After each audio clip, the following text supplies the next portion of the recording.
Welcome to 10 Minutes in the Word.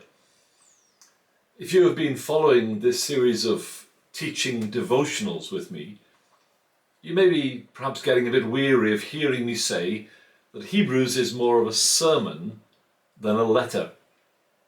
But I think it's important to keep remembering that, because it explains how he says what he says. As we move into chapter 3, our preacher moves into the second main point of his sermon. The theme of his sermon is the superiority of Christ. His first main point, which includes a warning message by way of application, ran through to the end of chapter 2, and it was about the superiority of Christ's person, comparing him to the angels in particular. And then in 3:1 to 4:13, the point being made is the superiority of Christ's apostleship. And the preacher will compare Christ first to Moses and then to Joshua. And once again, there will be a warning within this section of the sermon. So today, as we introduce this new teaching point, we're looking at chapter 3 and verses 1 to 6, where the preacher compares and contrasts Christ with Moses. Now we have to admit that it's difficult, if not impossible, for us who are Gentiles to appreciate just how important Moses was to the Jewish people, just how highly they esteemed him. It cannot be overstated how significant Moses was as a hero in the Jewish community, the one who had led God's people out of slavery in Egypt and led them through the wilderness for 40 years to the very border of the promised land. The one with whom God had spoken time and again, face to face, in a way he had not done with anybody else.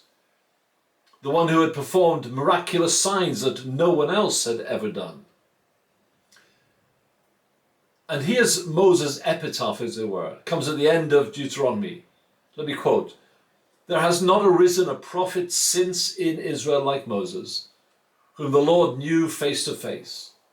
None like him for all the signs and wonders that the Lord sent him to do in the land of Egypt, to Pharaoh and to all his servants, and to all his land, and for all the mighty power and all the great deeds of terror that Moses did in the sight of all Israel." For so many years, all of God's dealings with Israel were channeled through Moses. The law was given through Moses. The whole Levitical system established by Moses. The tabernacle was built under Moses' leadership and direction. Yet, great as Moses was, our preacher wants his listeners to, quote verse 1, "consider Jesus," and how superior he is even to Moses. Please notice first the connection he wants to make with what has just gone before. Because although this is a new point in his sermon, like all good preachers, he wants to show that his points are connected and contribute to his overall message and theme. First, notice he calls his listeners holy brothers. Not just brothers one of another, of course, but brothers of Jesus, as Jesus himself called them back in verse 12 of the previous chapter. Then he also refers back to his description of Christ in 2:17 as a merciful and faithful high priest. He's going to dwell at length on the contrast between Christ and Aaron, Israel's great high priest, when we get to chapters 4 through to 7. But he mentions the priestly role of Christ here in verse 1, along with his main subject, that of Christ being the apostle as well as the high priest of our confession or of our faith. So there's the connection he makes. Then let's note the comparison he makes between Christ and Moses. And the frequent repetition of the word in a passage is usually a clue to its importance, and 4 times in these 6 verses, our preacher speaks of both Jesus and Moses being faithful. This is a careful and wise strategy, I think, on the preacher's part, if he's going to win over his Hebrew listeners.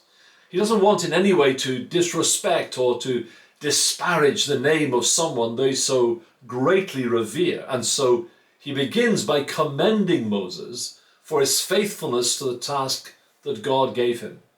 We know that Moses failed in some regards, but that was in his own trust and obedience. In terms of discharging the responsibilities given him by God, he was judged faithful. Then, having compared Christ and Moses, our preacher addresses his subject of the superiority of Christ and demonstrates his superiority to faithful Moses. And so we have here a contrast with Moses. And central to this teaching is the idea of a house. The word comes 7 times in these few verses.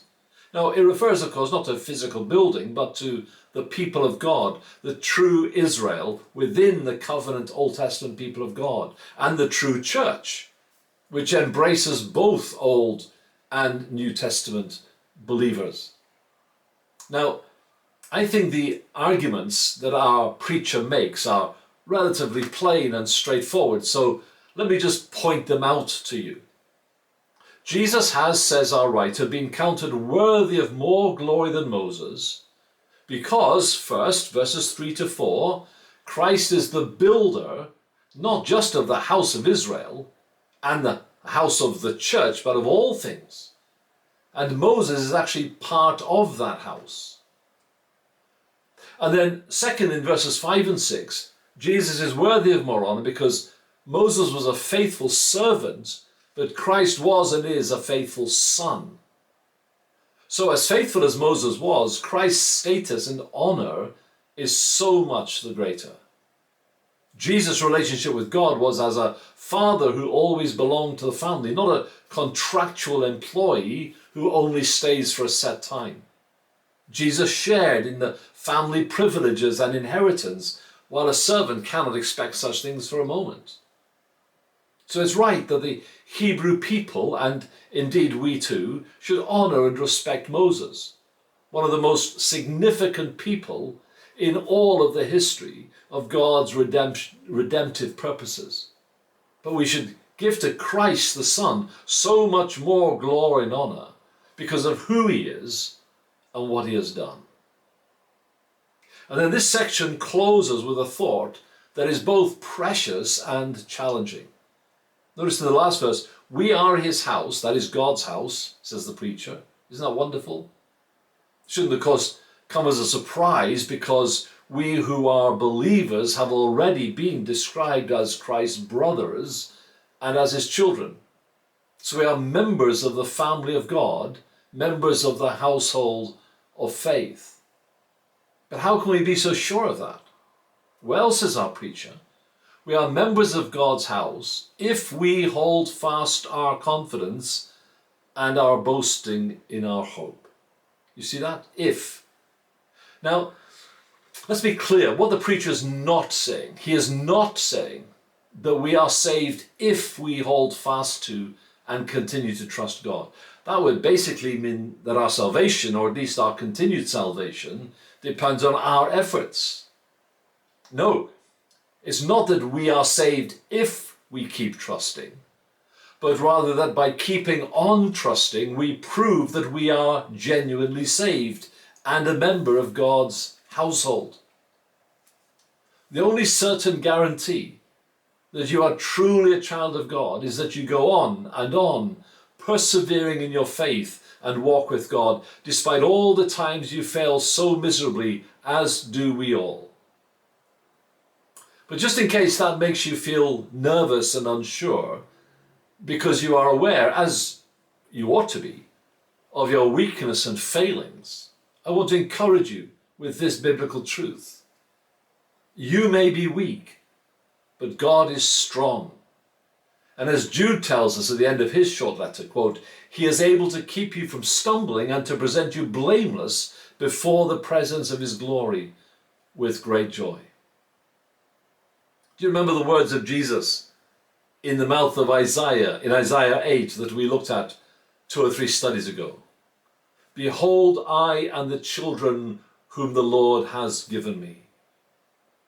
Well, I like to picture Jesus at the end of time, welcoming us into glory and saying to the Father, Father, here am I, and the children whom you gave me, and not one of them is missing.